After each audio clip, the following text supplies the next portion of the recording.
Welcome student. आज का हमारा टॉपिक है types of light. Types of light, ये टॉपिक स्टार्ट करने से पहले हम देखते हैं कि लाइटिंग ज़रूरी क्यों है।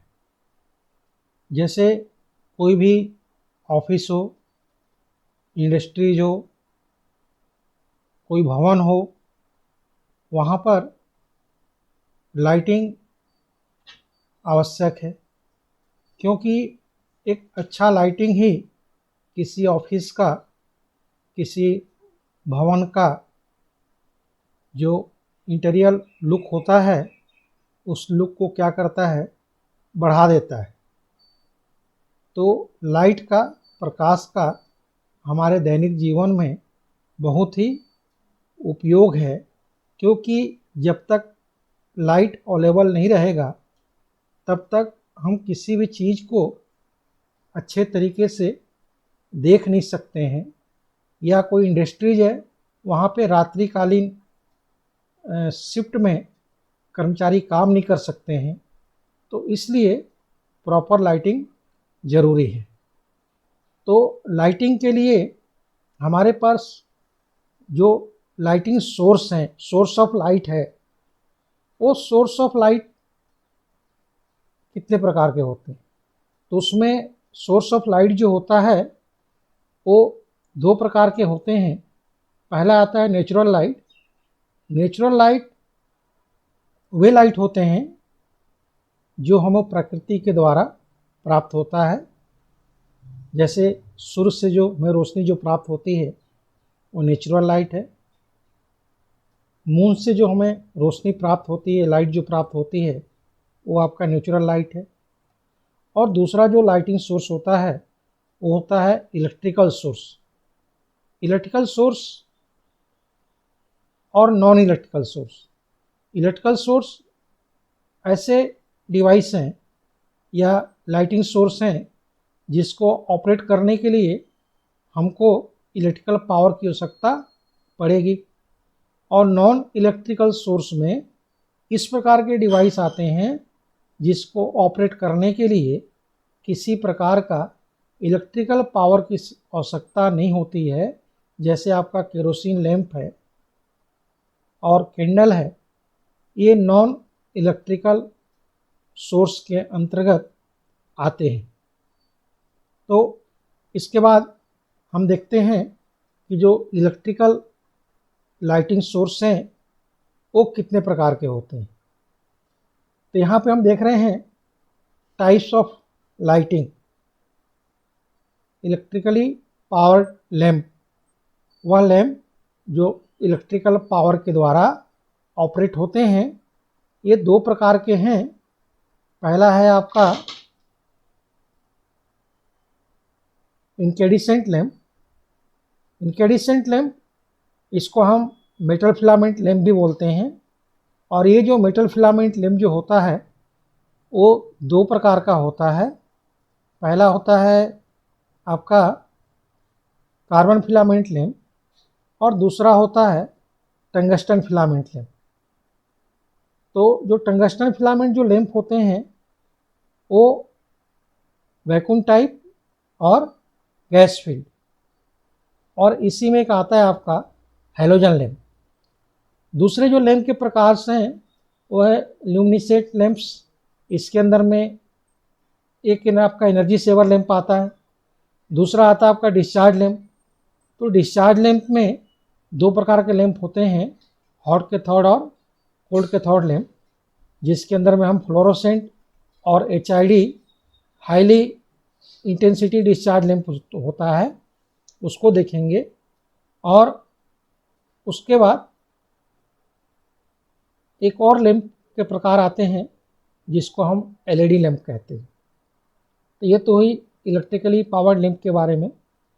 अब इस टॉपिक के अंदर हम जो लाइटिंग के बारे में पढ़ेंगे तो सबसे पहले देखेंगे फिलामेंट लैंप, जिसको हम इनकैंडेसेंट लैंप बोलते हैं। या इसी इनकैंडेसेंट लैंप को दो भागों में बांटा गया है, कार्बन फिलामेंट लैंप और मेटल फिलामेंट लैंप। जो मेटल फिलामेंट लैंप है उसको फर्दर दो भागों में डिवाइड किया गया है। पहला आता है वैक्यूम टाइप और दूसरा आता है गैस फील्ड। उसके बाद इसमें हम देखेंगे आर्क लैंप। उसके बाद आगे इसके अंदर जो आता है डिस्चार्ज लैंप। डिस्चार्ज लैंप में कोल्ड कैथोड लैंप और हॉट कैथोड लैंप। और इसके अंदर हम देखेंगे mercury vapour lamp, sodium vapour lamp, neon shine tube और फ्लोरोसेंट ट्यूब। इन सारे लैंपों के बारे में, लाइटिंग सोर्स के बारे में हम इस टॉपिक के अंदर में अध्ययन करेंगे। तो सबसे पहले हम देखते हैं कि इनकेडिसेंट लैंप, ये इनकेडिसेंट लैंप क्या होता है और ये वर्क कैसे करता है। जैसे आप सभी को पता है कि अगर कोई फिलामेंट हो या कोई कॉइल हो और उस कॉइल के अंदर जब हम इलेक्ट्रिक करंट प्रवाहित करेंगे तो इलेक्ट्रिक करंट प्रवाहित करने से उसमें हीट उत्पन्न होता है और हीट उत्पन्न होने के साथ ही थोड़ी बहुत उसमें लाइट भी उत्पन्न होती है। जैसे फॉर एग्जांपल अगर किसी अंधेरे कमरे के अंदर हम हीटर को जलाते हैं तो उससे हीट तो उत्पन्न होता ही है, लेकिन उस कमरे के अंदर थोड़ी बहुत रोशनी क्या आ जाती है, लाइट का जो प्रकाश है वो फैल जाता है। तो इस तरीके से क्या होता है कि कोई भी जो उपकरण है, डिवाइस है, अगर 200 डिग्री सेंटीग्रेड तक उसको अगर हम हीटअप करते हैं तो उससे केवल हीट उत्पन्न होगा, ऊष्मा उत्पन्न होगा। लेकिन अगर उस टेम्परेचर के बियॉन्ड अगर ऊपर की ओर जाते हैं तो वहाँ से हाई टेम्परेचर पे थोड़ी बहुत ऊष्मा के साथ अधिकांश मात्रा में लाइट उत्सर्जित होने लगता है और इसी सिद्धांत का प्रयोग हम इनकेडिसेंट लैंप के अंदर करते हैं।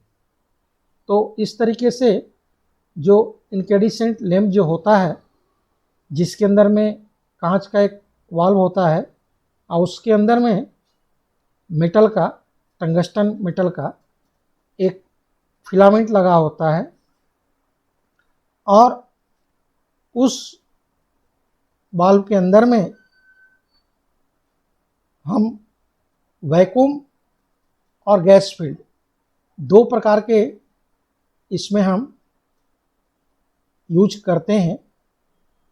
तो जो इनकेडिसेंट लैंप जो होता है वो इनकेडिसेंट लैंप, इसका इस्तेमाल काफ़ी व्यापक स्तर पे किया जाता है क्योंकि ये कॉस्ट वाइज इसकी कीमत भी कम होती है और ईजिली उपलब्ध हो जाता है।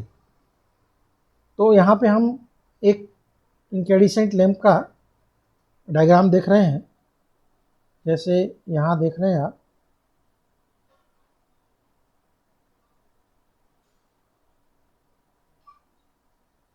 यहाँ एक कांच का वाल्व है।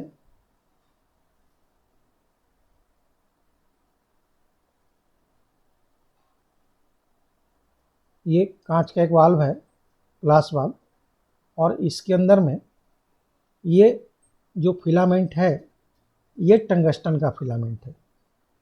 तो ये जो फिलामेंट जो होता है टंगस्टन का, ये फिलामेंट दो प्रकार का होता है।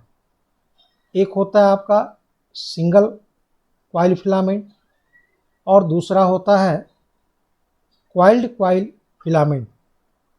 तो जो सिंगल कॉइल फिलामेंट जो होता है ये कम आउटपुट के जो वाल्व होते हैं उसके अंदर में इसका इस्तेमाल किया जाता है।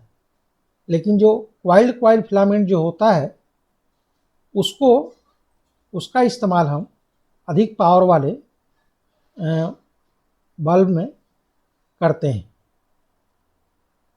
यहाँ पे आप फिलामेंट को सपोर्ट देने के लिए फिर यहाँ से अलग से एक फिलामेंट सपोर्ट देने के लिए लगा हुआ है, और नीचे में आपको ग्लास स्टेम दिख रहा है, और यहाँ पे ये लेड इन वायर, और इसके अलावा यहाँ पे लगा हुआ आपका मेटल का कैप, सबसे ऊपर में मेटल बेस कैप लगा होता है, उसके ऊपर में कॉन्टेक्ट पॉइंट होता है। इसमें एक आपको एग्जॉस्ट ट्यूब दिख रही है। ये एग्जॉस्ट ट्यूब, इसका काम क्या रहता है कि ये जो इनकैंडेसेंट लैंप है, ये बहुत हाई टेम्परेचर पे वर्क करता है, लगभग आपका 2700 डिग्री सेंटीग्रेड तक। इतना हाई टेम्परेचर पे ये काम करेगा तो इसमें क्या होगा, वाष्पीकरण होगा और कुछ गैस क्रिएट होते हैं। उसको बाहर निकलने के लिए जो वाल्व जो होता है उसके ऊपर में एक छोटा सा छिद्र दिया रहता है, जहाँ से वो जो गैस वगैरह क्रिएट जो होते हैं, वाष्पीकरण जो होता है, वो आपका बाहर निकल जाता है। तो यहाँ पे हम इनकैंडेसेंट लैंप के बारे में देखेंगे कि एक इनकैंडेसेंट लैंप जो होता है ये बहुत ही पॉपुलर होता है, जिसका इस्तेमाल हम डोमेस्टिक और इंडस्ट्रियल यूज में लाइटिंग पर्पज के लिए करते हैं। और इसका इस्तेमाल व्यापक स्तर पे किया जाता है क्योंकि ये काफ़ी लो कॉस्ट में और कॉम्पैक्ट साइज में उपलब्ध होता है। दूसरी चीज़ कि जो इनकैंडेसेंट जो लैंप जो होते हैं, इसकी एफिशिएंसी जो होती है बहुत कम होती है, और एफिशिएंसी कम होने के साथ ही इसका अब जो ऑपरेटिंग कॉस्ट जो होता है, वो ऑपरेटिंग कॉस्ट महंगा पड़ता है। महंगा इसलिए पड़ता है कि जो इनकैंडेसेंट लैंप जो होते हैं उस पर पावर कंजप्शन ज़्यादा होता है। जैसे अगर एक 100 वाट की लैंप की बात करें इनकैंडेसेंट लैंप की, तो एक जो 100 वाट का जो लैंप जो होता है उसकी जो एफिशिएंसी जो होती है वो 14 ल्यूमन प्रति वाट होता है। और यदि इस लैंप की तुलना अगर हम फ्लोरोसेंट लैंप से करें, तो एक जो फ्लोरोसेंट जो लैंप जो होता है 36 वाट का फ्लोरोसेंट लैंप ट्यूब आता है, और उसकी जो एफिशिएंसी जो होती है वो लगभग 96 ल्यूमन प्रति वाट होता है। इस तरीके से आप देख रहे हैं कि जस्ट इसके आधे से भी कम पावर है फ्लोरोसेंट ट्यूब का या फ्लोरोसेंट लैंप का, और उसकी जो एफिशिएंसी है वो 96 ल्यूमन प्रति वाट है। जबकि जो इनकैंडेसेंट लैंप है उसकी जो एफिशिएंसी जो होती है वो 14 ल्यूमन प्रति वाट होता है। इस तरीके से हम देख रहे हैं कि ये काफ़ी घाटे का सौदा महसूस होता है। ये लो कॉस्ट ज़रूर है, मगर इसमें पावर कंजप्शन ज़्यादा है, जिससे आपको एनर्जी बिल ज़्यादा पे करना पड़ेगा और आपको इल्यूमिनेशन कम मिलेगा। दूसरा चीज़, जो इनकैंडेसेंट जो लैंप जो होते हैं, वो इनकैंडेसेंट लैंप अगर थोड़ी बहुत वोल्टेज अगर रिड्यूज हो जाए तो उस वजह से लाइट भी क्या हो जाता है, डीम हो जाता है, और वोल्टेज फ्लक्चुएशन होने के कारण ये बल्ब बहुत जल्दी फ्यूज हो जाते हैं। तो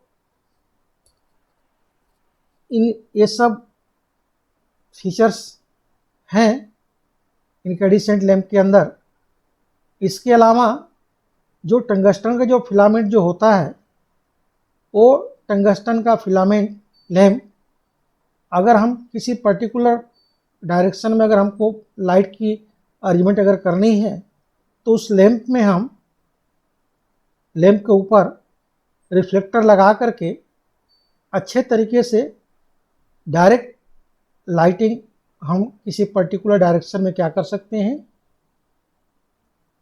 इल्यूमिनेट कर सकते हैं। तो इस तरीके से जो इनकैंडेसेंट लैंप जो होता है दो प्रकार का होता है, एक वैक्यूम टाइप और दूसरा गैस फील्ड।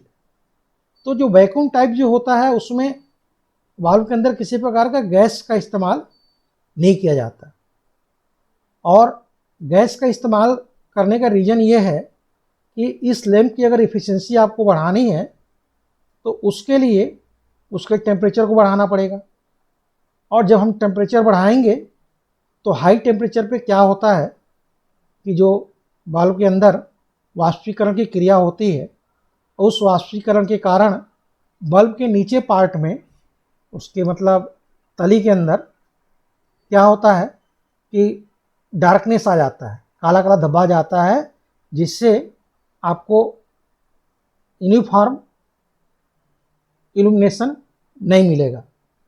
तो उस वाष्पीकरण को रोकने के लिए हम क्या करते हैं कि बल्ब के अंदर गैस का इस्तेमाल करते हैं। उसमें हम अक्रिय गैस जैसे आपका आर्गन है, नाइट्रोजन है, इनको हम उस बल्ब के अंदर फिल करते हैं। तो वो जो बल्ब बनता है उसको हम कहते हैं गैस फिल्ड मेटालिक लैंप।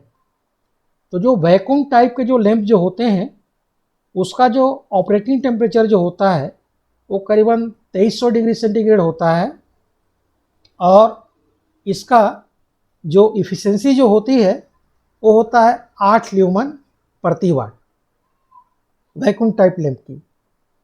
और इसमें इसका जो लाइफ जो होता है वैक्यूम टाइप लैंप का, ये 750 से 850 आवर घंटे, ये इनकी नॉर्मल लाइफ होती है। और जो गैस फील्ड लैंप जो होते हैं उसका जो ऑपरेटिंग टेम्परेचर जो होता है करीबन 2700 डिग्री सेंटीग्रेड होता है, और इसकी जो इफ़िशियंसी जो होती है वो 20 ल्यूमन प्रति वाट। इस तरीके से देख रहे हैं आप कि हम टेम्परेचर को बढ़ा करके वैक्यूम टाइप के लैंप की जो इफ़िशियंसी जो होती है उससे लगभग दुगना एफिशिएंसी हमको मिल जा रहा है, और इसका जो वर्किंग लाइफ जो है वो 1000 से 1200 घंटे तक होते हैं। तो जो वैक्यूम टाइप के जो लैंप जो होते हैं वो वैक्यूम टाइप के लैंप हम कम पावर के लिए इस्तेमाल करते हैं। लगभग 40 वाट तक के जो लैंप जो आता है वो आपका वैक्यूम टाइप के होते हैं, और उसको ऊपर के जो लैंप जो होते हैं वो सारे के सारे गैस फील्ड लैंप होते हैं। तो इस तरीके से हमने इनकैंडेसेंट लैंप के बारे में देखा। दो प्रकार के लैंप देखे, पहला वैक्यूम टाइप और दूसरा गैस फील्ड। अब इसके बाद हम देखेंगे कार्बन फिलामेंट लैंप। तो ये कार्बन फिलामेंट लैंप क्या होता है कि ये भी मतलब कांच का एक वाल्व होता है, और उस वाल्व के अंदर जो फिलामेंट लगा होगा वो कार्बन का होगा, इसीलिए इस लैंप का नाम पड़ा कार्बन फिलामेंट लैंप। अब जो जो कार्बन जो होता है, जो कार्बन फिलामेंट हम इस्तेमाल करते हैं कार्बन धातु का, उसका जो मेल्टिंग पॉइंट जो होता है वो करीबन 3500 डिग्री सेंटीग्रेड तक होता है। लेकिन इस लैंप को हम वर्किंग टेम्परेचर 1800 डिग्री सेंटीग्रेड से अधिक नहीं होना चाहिए, क्योंकि 1800 डिग्री सेंटीग्रेड से अधिक टेम्परेचर इसका अगर बढ़ेगा उस केस में क्या होगा कि बल्ब के इनर साइड में ब्लैकनेस आ जाएगा, डार्कनेस आ जाएगा, और उससे आपको रोशनी जो मिलेगी, लाइट जो मिलेगा वो यूनिफॉर्म नहीं मिलेगा। दूसरा चीज़ कि जो कार्बन धातु हमने जो फिलामेंट के रूप में इस्तेमाल किया है, इसका जो टेम्परेचर कोफिशिएंट जो होता है वो टेम्परेचर कोफिशिएंट नेगेटिव होता है। नेगेटिव टेम्परेचर कोफिशिएंट का मतलब क्या होता है कि अगर टेम्परेचर बढ़ेगा तो रेजिस्टेंस काफ़ी कम हो जाएगा, और लो टेम्परेचर पे रेजिस्टेंस क्या होता है, हाई हो जाता है। तो यहाँ पे high temperature and taken more current, high temperature पे करंट क्या होगा, अधिक लेगा हो, क्योंकि उसका रेजिस्टेंस क्या हो जाएगा, कम हो जाएगा। इस वजह से इसमें पावर कंजप्शन क्या होगा, अधिक होगा। तो इस लैंप का इस्तेमाल हम लाइटिंग पर्पज के लिए नहीं करते हैं, इस लैंप का इस्तेमाल हम केवल लोड पर्पज के लिए किया जाता है। जैसे आपको पता है कि जब हम बैटरी को चार्ज करते हैं तो बैटरी चार्जिंग करने के दो मेथड है, कांस्टेंट करंट मेथड और कांस्टेंट वोल्टेज मेथड। तो कांस्टेंट करंट मेथड में बैटरी को चार्ज करने के लिए एक हम चार्जिंग बोर्ड तैयार करते हैं, और उस चार्जिंग बोर्ड के ऊपर में हम लैंपों को सीरीज में लगा करके लैंप लगाते हैं, और वो जो लैंप का इस्तेमाल जो करते हैं हम, वो आपका कार्बन फिलामेंट लैंप होता है। तो इस लैंप का इस्तेमाल हम बैटरी चार्जिंग में ही एज ए पावर कंजप्शन के रूप में करते हैं, और यही इसका वास्तविक यूटिलाइज है। और इस लैंप का जो लाइफ जो होता है ये करीबन 800 से 900 आवर्स होते हैं, और इसकी जो एफिशिएंसी जो होती है वो 4 ल्यूमन प्रति वाट होता है। तो इस तरीके से आज के टॉपिक में हमने देखा incandescent lamp, metal filament lamp. दो प्रकार के लैंप हमने देखे, कार्बन फिलामेंट लैंप और दूसरा tungsten filament lamp. Tungsten filament जो लैंप जो होता है उसमें हमने दो प्रकार देखा, वैक्यूम और गैस फील्ड। तो आई होप आपको ये वीडियो समझ में आया होगा, और हमारा जो नेक्स्ट जो टॉपिक होगा वो होगा गैस डिस्चार्ज लैंप। धन्यवाद।